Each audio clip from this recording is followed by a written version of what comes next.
world's greatest freezer is melting. Trillions of gallons are draining into the oceans.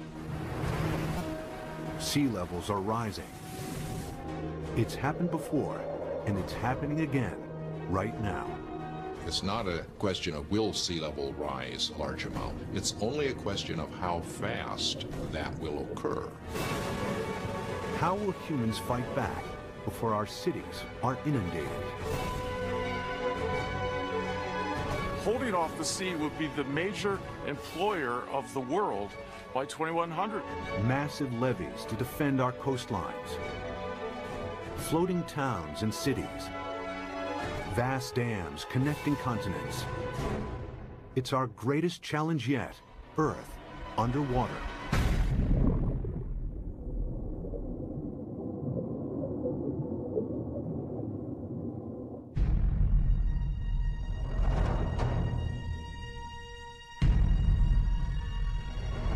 This is New York in the 24th century.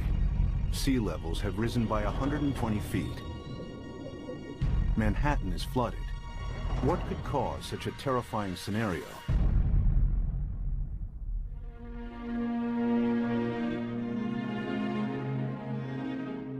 The answer lies here, in Antarctica, where vast amounts of frozen water are locked up in ice.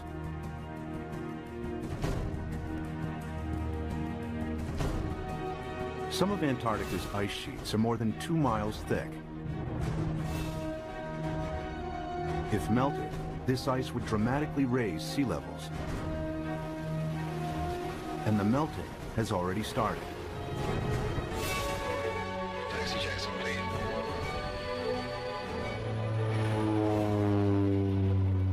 Scientists want to know how much frozen water the continent actually holds, and how much global sea levels will rise if it all melted.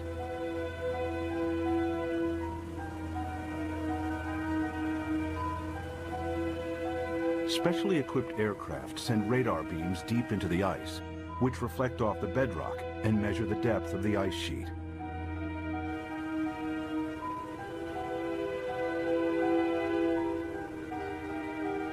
After hundreds of flights, they calculate that Antarctica contains over 90% of the world's ice.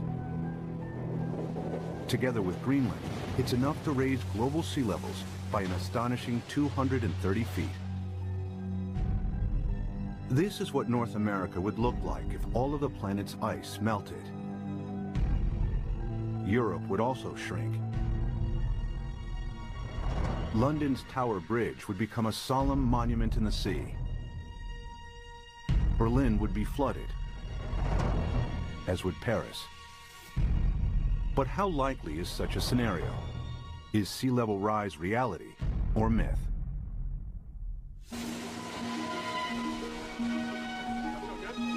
Professor Peter Ward is a paleontologist and astrobiologist. He's written extensively on the history of life on Earth.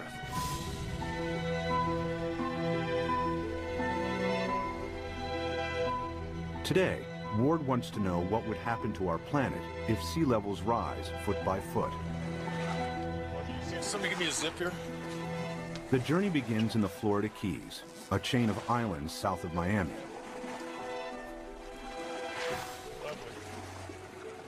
He's looking for clues from the past that may help predict the future of our planet. All right, guys, you want to go swimming? You ready?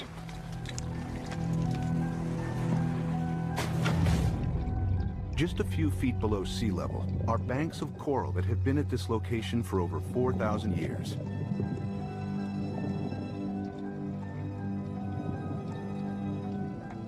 During this period, sea levels have been stable, not just in Florida, but around the world. Let's go swimming with me. Come on, boys. But it hasn't always been like this.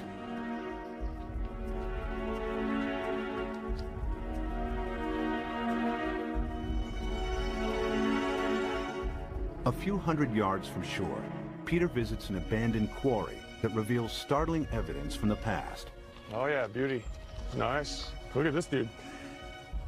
Sitting right in growth position, grew straight up. Very nice. I came here at a very young 23 years of age. Our professor brought us to this quarry and said, this is a perfect reef, and it is. Look at this big coral sitting right in place. This is how corals grow straight up. And not very far offshore from us, we have these same corals living in place. And these things have to live in at least 10 feet of water. So we're sitting here. There's not been any volcanism. Nothing has lifted Florida up. How could you get this coral this high up in the air now, unless you had sea level, at least another 10 feet above this?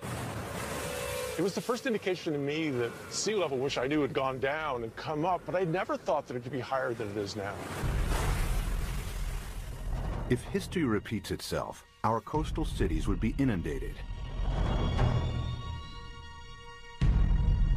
Sea level rise is not a myth. It could happen again, just as it's happened before.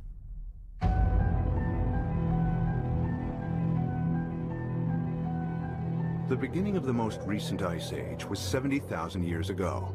The ice sheets expanded, the planet's landmass grew, and sea levels fell. Then temperatures rose again. The ice receded. Sea levels climbed and eventually settled at today's coastlines. But global temperatures are on the rise again. This time from humans burning huge amounts of fossil fuels. They produce CO2 and other greenhouse gases that heat up our atmosphere. Whenever global temperatures rise, sea levels follow.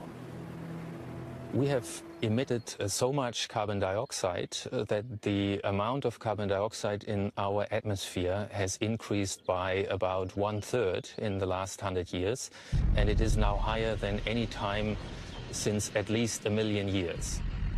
We expect about 3, 4, even 5 degrees centigrade warming in this century.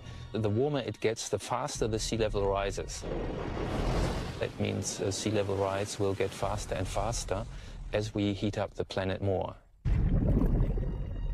Of course, predicting future sea level rise is difficult, as the planet has never before experienced the dramatic increase in CO2 of the last 100 years. But Professor Rahmstorf's climate model predicts a maximum 6-foot sea level rise this century as higher temperatures kick in.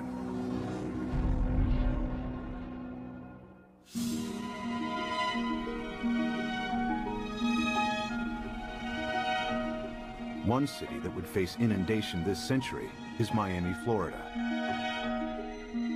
Just a few feet above sea level, it has virtually no defenses against a rising ocean.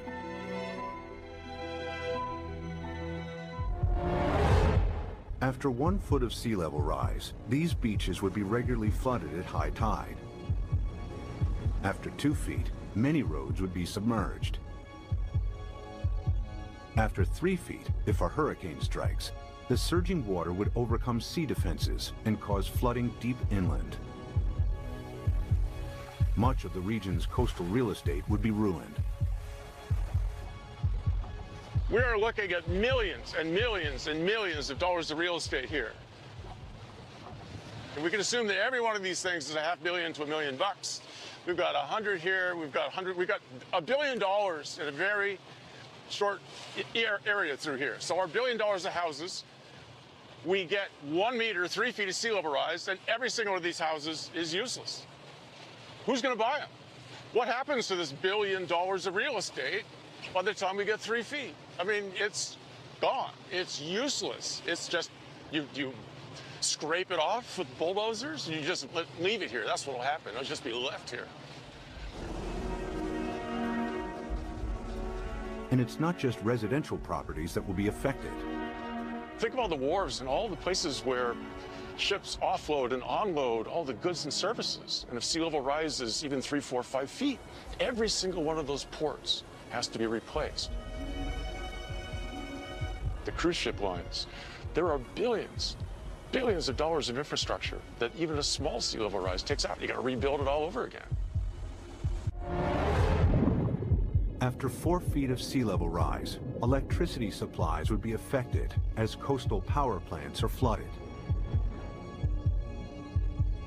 After 5 feet, some of Florida's freshwater resources would be contaminated with seawater, and the Everglades National Park becomes a vast bay.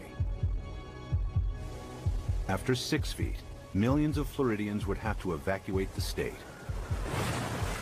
So what's going to happen to Florida? By 2100, we'll be at least 4 to 6 feet higher. So this tide, which is not a high tide, will be about here, up to here.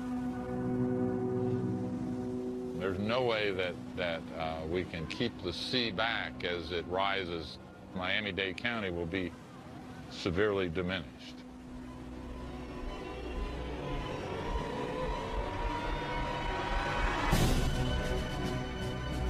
By 2100, after 6 feet of sea level rise, Miami would look like this. There's no way to prepare for this. You can't put levees around the kind of sea level rises we're in for. We're a city that's only a little over 100 years old. We became a town, incorporated town in 1896, so we're not that old. But we may not make it for the next 100 years. The only way to prevent Miami from flooding would be to construct a vastly expensive system of levees surrounding the city. It would be a major engineering challenge, as Miami is built on porous ground that allows seawater to seep through. Alternatively, if Miami was flooded, the city would eventually have to be abandoned. There are cities you can save and cities that you can't save. And the choices will be based on, can we dike it off, can we put it off, or is this too expensive, not worth the price, not worth the effort. One city determined to defend itself against the sea is New Orleans, Louisiana. During Hurricane Katrina in 2005, large parts of New Orleans were flooded after a storm surge raised sea levels by 20 feet. The city lies several feet below sea level. Its antiquated locks and levees weren't strong enough to hold back the rising sea. As the storm pushed the Gulf's surging waters into Lake Borgne and onwards into the city's canals, New Orleans' sea defenses broke in 50 places. We had some levee and flood wall failures in the hurricane system. And the combination of that overtopping of the levees and the flood walls that failed caused massive flooding throughout the city. About 80% of the city of New Orleans was flooded following Hurricane Katrina.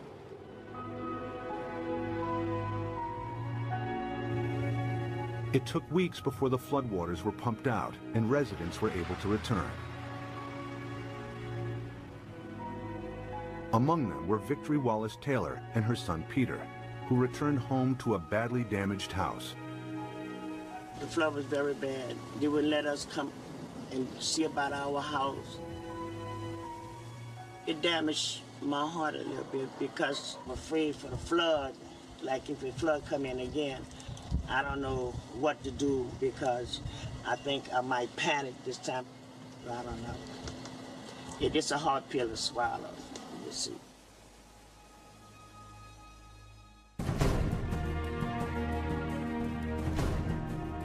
To prevent New Orleans from flooding again, the U.S. government is investing billions of dollars in the city's sea defenses. Along the riverbanks, the U.S. Army Corps of Engineers is strengthening New Orleans' levees and locks. Their work here provides future insight into the kinds of construction that may be needed to protect coastal cities around the world against rising sea levels. We learned a lot of key lessons. And some of the key lessons learned were incorporated into the designs for the Greater New Orleans Hurricane Storm Damage Risk Reduction System. And that system is a series of many different aspects. It has flood walls, it has pump stations, it has levees. There's the series that we call the multiple lines of defense. New Orleans' defense takes a unique approach against the rising water by confronting the enemy itself. The flood surge that broke its sea defenses approached the city from Lake Borgne, a lagoon east of New Orleans. It's here where the U.S. Army Corps of Engineers is focusing its efforts. What we've done now is we moved the defense of the city out. We're about 12 miles from downtown, about 8 miles away from the 9th Ward, which is flooded. What we've done is we moved the protection from downtown, the heart of the city, left it in there, improved it. We've moved all the way out here, 8 miles out to the edge of Lake Bourne, where we now have this brand new structure which works as a primary line of defense. New Orleans is made up of the best topsoil from the United States that came down the Mississippi River and built up down here. However, back in graduate school, the whole idea was that the better it is to grow something on, the worse it is to build on. Well, this is the topsoil of the nation down here, so it's the worst possible stuff to build in. What you see behind me is the Hawken. It is a pile-driving crane brought in from Seattle, Washington, across the Pacific Ocean, down to the Panama Canal to New Orleans to build this particular gate and a barge gate. And what we've had to do is to go down 60 feet through the newer material down to the old Pleistocene clay, and that is our basis. So the main wall itself goes down to minus 130 feet, and the batter piles that brace it are down to 190 feet. All tall buildings in New Orleans, the dome, everything is based upon piles. The new seawall also has to allow ships to pass through. Dry coffer dams are put in place to construct barge and sector gates. The concrete is poured, the dams are flooded, and the gates can be completed.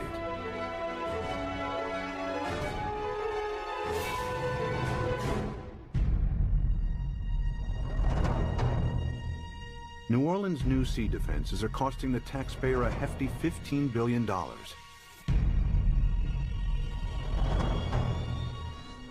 But their design only accounts for storm surges that build from sea levels today.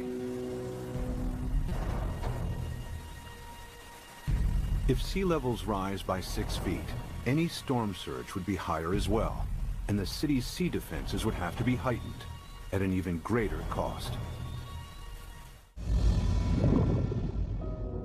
Not every country can afford to spend billions on sea defenses.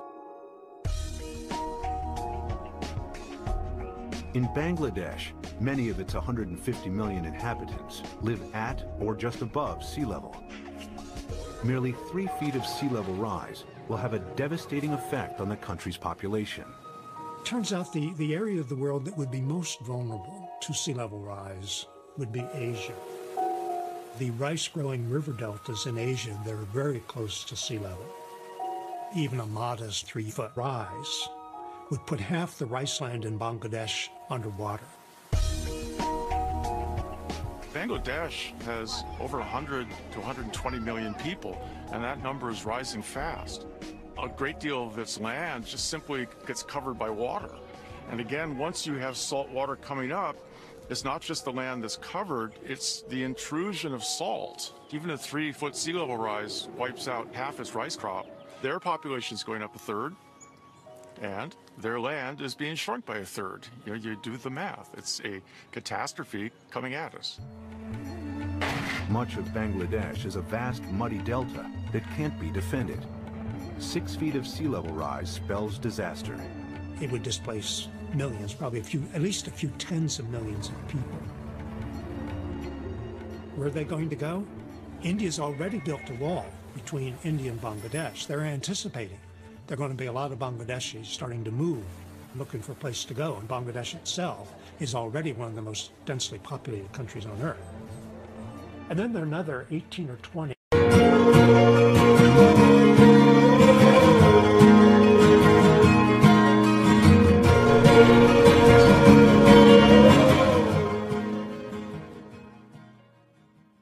rice-growing river deltas in Asia, the Irrawaddy in Burma, the Pearl River Delta in China, and so forth, that would be affected in varying degrees by the rise of sea level.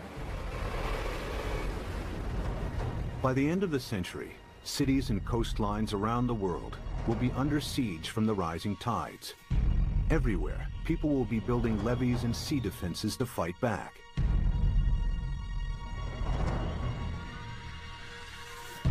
But sea level rise won't stop at 6 feet. They're likely to rise at an even faster rate. As the predicted melt of Greenland and Antarctica accelerates, exposed cities may not have time to build new sea defenses. Clues about the speed of future sea level rise are found during the time of the last ice age. As global temperatures rose, the planet's ice sheets melted into the sea. Sea levels increased by a staggering 390 feet until they settled at today's levels. How fast did this happen? The answer may help predict how quickly sea levels could rise in the next century, and how much time we have to defend our coasts. Professor Rick Mortlock is one of the world's leading experts on past sea level rise. He and his team collect fossilized coral from the seabed. In the lab, they analyze and compare the exact depth and age of each sample. A clear picture emerges of how fast sea levels rose thousands of years ago. We have two pieces of fossil coral that was recovered from drill cores off of Barbados. So by dating these samples and knowing the depth at which they were retrieved, we can use that information to create a point-by-point reconstruction of sea level for the last 20,000 years. There's one particular sea level rise of interest. We call it Meltwater Pulse 1A. During that period of time, we believe sea level rose about 20 meters in 500 years, or about 4 to 5 meters per 100 years. If the same happens again, it would translate to as much as 16 feet of additional sea level rise in the next century. Factor in today's affairs, and the rise may be even faster. If we don't get emissions under control, the rate of sea level rise will keep accelerating.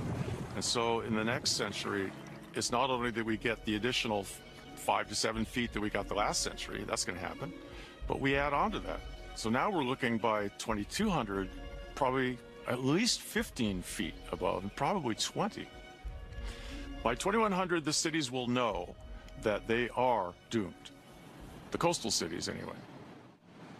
If the oceans rose with accelerating speed, the planet's most exposed cities may not have time to build adequate sea defenses. Sea levels would rise by 16 feet per century.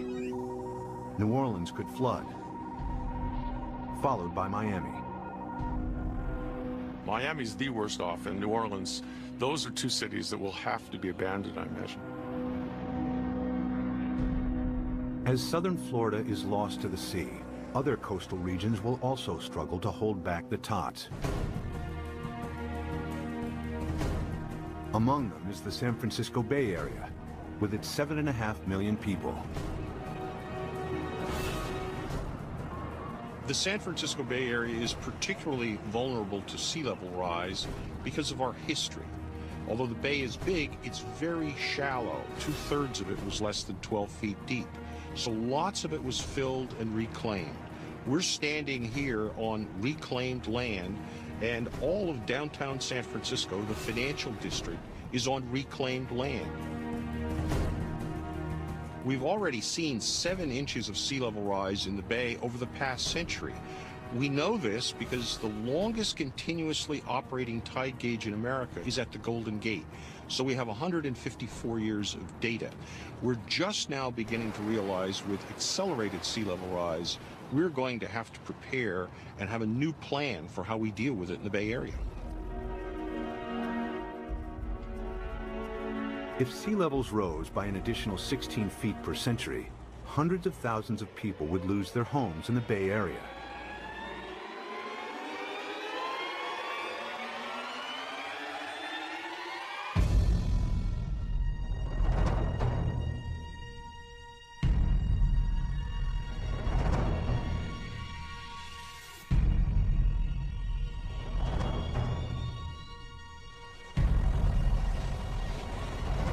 To protect San Francisco Bay, levees would have to be built on a massive scale. The silver lining is the engineering will create so many jobs. Holding off the sea will be the major employer of the world by 2100, I think. This is going to be worldwide. We're going to have a damn revolution. The bay's entire coastline would have to be defended with levees in order to protect it. But in the east, the Sacramento-San Joaquin Delta would remain vulnerable. because it's at or below sea level. The delta has some of America's most fertile farmland. The most important part is food. It's unbelievable the proportion of human food that comes from land that is at sea level, not necessarily right next to the sea, but at an elevation that will be impacted by sea level rising.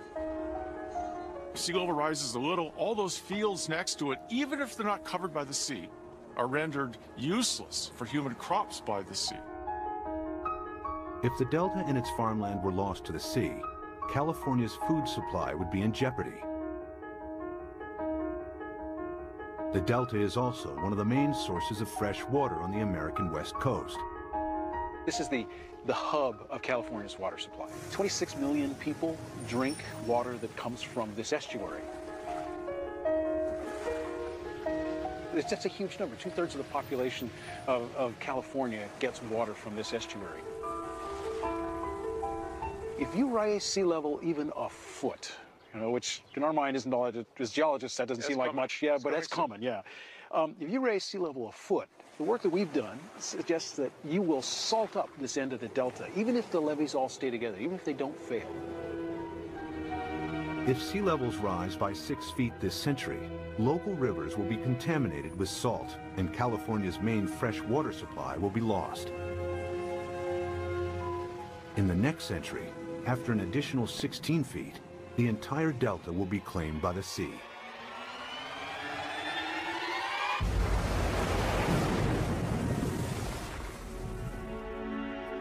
But there may be a way to defend both the delta and San Francisco Bay. San Francisco is among the best, easiest to save. The most radical solution would be putting a big dam right across the bay under the Golden Gate Bridge. On the ocean side, the sea is about 130 feet deep. Building a dam would be controversial and would turn the bay into a freshwater lagoon. But at a time of intense sea level rise, some may consider this the best option.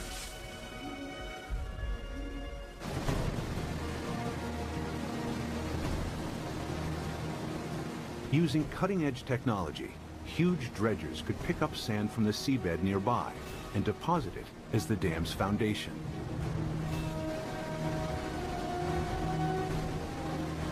The dam's shallow incline would ensure maximum stability against earthquakes, breaking the power of the ocean waves with ease.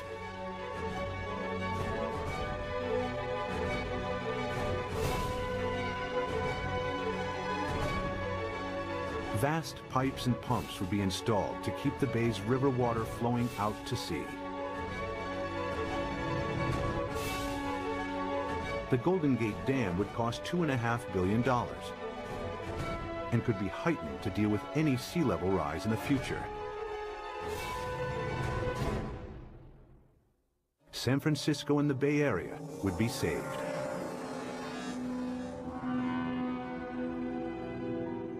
One region that may benefit from the U.S.'s sea defenses is the Mediterranean. It's flanked by countries both rich and poor that have thousands of years of history. The Mediterranean has a unique feature, a narrowing at its mouth. The Straits of Gibraltar are between 10 and 20 miles wide, stretching from southern Spain to Africa. A dam could keep the rising water of the Atlantic separate from the Mediterranean. There's been a plan since World War II, for instance, to put a dam between the Rock of Gibraltar and Morocco on the African side. A dam big enough that sea level rise does not affect the Mediterranean. But building a dam here has one major drawback. Every year, the Mediterranean loses 2 feet of sea level through evaporation that is compensated by the inflow of water from the Atlantic. The dam would cut this off. In the case that you build a dam in the Gibraltar Straits, there will not be the flow of water from the Atlantic. So in the case that you cut the flow, so there will be a evaporation, there will not be compensation, and there will be a permanent drop of the water level. After years of evaporation, the Mediterranean would turn into a stagnant saltwater lake. Eventually, the sea would dry out. And if then the sea level would rise, let's say Sea defense engineer Peter Janssen maps out possible solutions on how to keep the Atlantic flowing while building the world's largest super dam. I looked at the surroundings. I looked at what may be required to make a closure. And then, well, I thought it may be feasible.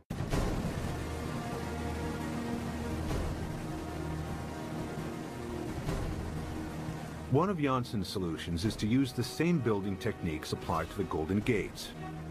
The dam would be 20 miles long and tower 1,250 feet above the seabed, the same height as the Empire State Building. Another solution is to keep the natural flow of the Gibraltar Straits. Huge amounts of Atlantic surface water will flow into the Mediterranean. At a much lower depth, some of the Med's saltier water will be pumped back out again, keeping the sea's salt and sea level stable. The world's greatest super dam would cost $275 billion. The total cost related to what may be the impact for all the cities around the Mediterranean, it seems acceptable. It may be a solution. The Gibraltar Dam would be the world's largest man-made structure, using enough rock to build 1,000 Great Pyramids. Although the dam would cut off the migration of marine life between the Med and the Atlantic, it would save the entire Mediterranean coastline from flooding. It's certainly technologically possible. The old cradle of civilization becomes really the center of civilization. They would be the last coastal cities never affected by sea level rising.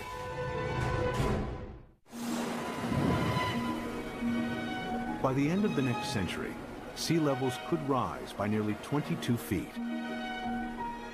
Some cities may be saved through the construction of super dams. Others that can't be defended are lost to the sea. Exposed countries too poor to build defenses are flooded. Around the world, hundreds of millions are displaced. It's likely that by the 23rd century, the ice sheets will melt at an even faster rate, and that the oceans will rise with increasing speed. The planet's growing population and a continuing hunger for cheap energy could make it worse. The problem that I see again is the number of people. Every new person is going to want housing. Every new person is going to need food, obviously, and want transportation. Let's say that all of us cut our gas emissions. So 6.5 billion of us cut down by a third all our usage, and then we raise the population by a third. All those new people are just adding back to what we've cut away. Some scientists believe that our CO2 levels could quadruple over the next centuries. It would mean reaching CO2 levels last seen over 50 million years ago, when there was no ice on the planet and when sea levels were more than 230 feet higher than today. In the worst case, if we are so foolish as to burn all the fossil fuels so that carbon dioxide increases to more than 1,000 parts per million, then there's no question we will melt all the ice on the planet, which would mean a 75-meter or almost 250-foot rise in sea level. It's not millennia. It's not going to take thousands of years. The forcing of humans is so large that it will do the whole job within a timescale of centuries, I believe. This is the worst-case scenario. CO2 levels triple, global temperatures dramatically increase, and the Antarctic rapidly melts. The world's coastlines are eroded as sea levels rise by an additional 50 feet by the end of the 23rd century. One rich city that would struggle to defend itself is London, Western Europe's largest metropolis. Its main river, the Thames, is tidal, and water levels vary by up to 22 feet. The Thames barrier defends the city against storm surges from the sea. If a tide is unusually high, the barrier closes its gates, and inner London is protected. If sea levels rise by 6 feet, the barrier would have to be replaced by a huge seawall upstream. But if they rise by 50 feet per century, there may not be enough time to build adequate sea defenses. It would be a disastrous situation. It would mean you simply can't inhabit the coastal areas because you will have a continually changing sea level. So we really do not want to go down that path. If CO2 continues to increase at a growing rate, 50 feet of sea level rise per century is a distinct possibility. The swiftly rising oceans would bypass any new seawalls. London and large parts of England would be flooded within a few centuries. The worst case scenario is when we have maybe 4 to 6 feet within a decade. That's not the kind of thing where you sort of sell your houses and say it's going to be okay. But you're trying to get out of there without drowning. It's going to challenge the existence of civilization. One of London's most famous landmarks, the Tower Bridge, would become a somber outpost in the sea. I mean, there would be a degree of panic that we cannot imagine as each country tried to figure out how it somehow could survive. Rising oceans would seep underneath obsolete levees or breach areas where there wasn't the time or money to strengthen seawalls. The rapidly rising sea levels would soon overwhelm large parts of continental Europe. By the time all of the Antarctic's ice has melted, Denmark, the Netherlands, and large parts of northern Germany and France will be lost. Significant sea level rise may turn Berlin into a coastal town within centuries. Another 100 years, and the city would be lost to the sea. The rising sea would creep up the River Seine and find its way to Paris. With an elevation of 115 feet, the French capital would be vulnerable to sea level rise. After all of the planet's ice is melted, it will flood. The affluent countries would try to protect their borders against millions and millions who would be leaving the areas most severely affected. But the stresses associated with migration on this scale are unimaginable. The meltdown of the planet's ice sheets would completely transform our world. But even as our coasts are pushed back by the rising oceans, resourceful humans would try to adapt.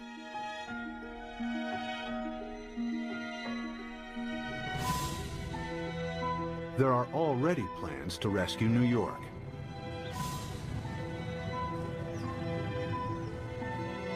Manhattan Island is flanked by two fast-flowing tidal rivers. The entire city is directly exposed to the North Atlantic and extremely vulnerable to sea level rise.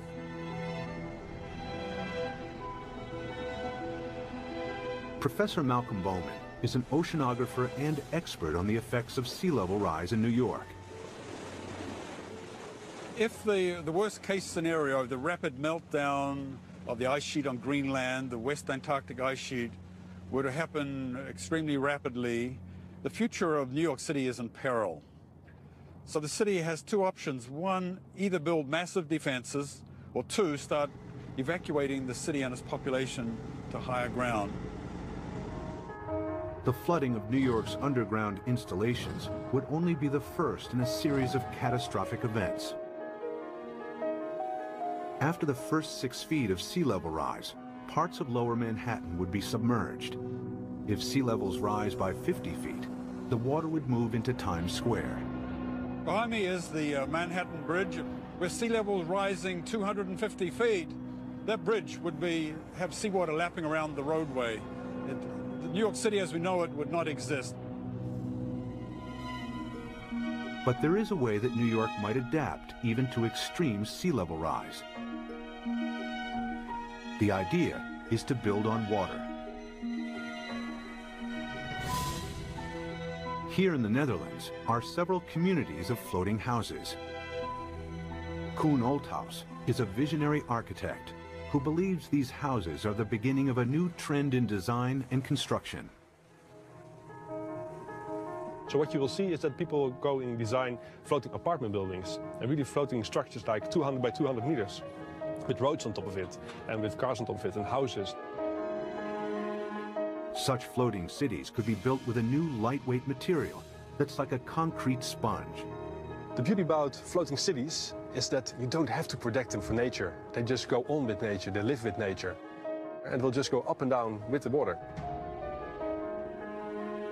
Old House has designed a seawall to protect Manhattan, with floating districts attached to it.